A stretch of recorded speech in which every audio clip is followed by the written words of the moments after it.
Okay, I'm now going to demonstrate passive range of motion for one shoulder. Hello, Mr. Smith. My name is Patty. I'll be your CNA today. I'm here to do range of motion on your shoulder. Is that okay? I see your bed is locked in its lowest position. Your call bell is within reach. I'm going to pull your curtain closed for privacy. I'm going to wash my hands and gather my supplies. So for this skill, I see you're laying supine in bed. I'm going to have you scoot down just a little bit so I can make sure that I can do this full range of motion and not hit the wall. Okay.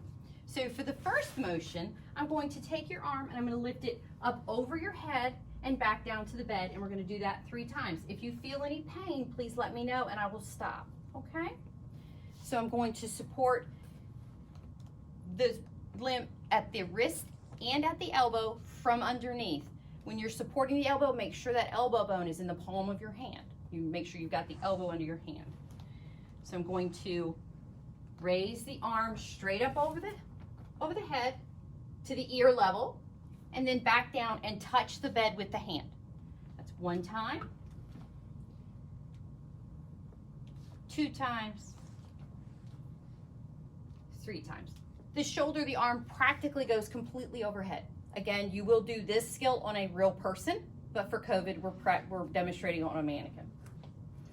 So I've done your shoulder above your head. Now I'm going to take your arm and move it out away from your body to a 90-degree angle and bring it back to your side. Again, if you feel any pain at any point during this exercise, please let me know.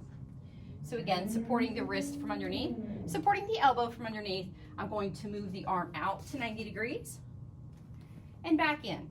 You can perform that skill this way, moving your whole body. 2, back to the bed, back to the hip, and 3, back to the bed, back to the hip. Or you can support under the wrist and the elbow, and you can just move it out and back to the hip, back to the bed.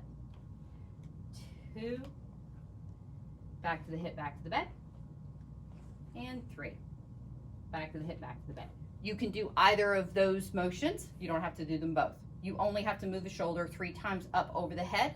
You only have to move the shoulder out away from the body and back 3 times.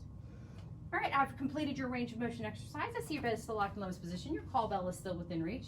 If there's anything I can do, please let me know. I'm going to open your privacy curtain. I'm going to wash my hands, and my task is complete.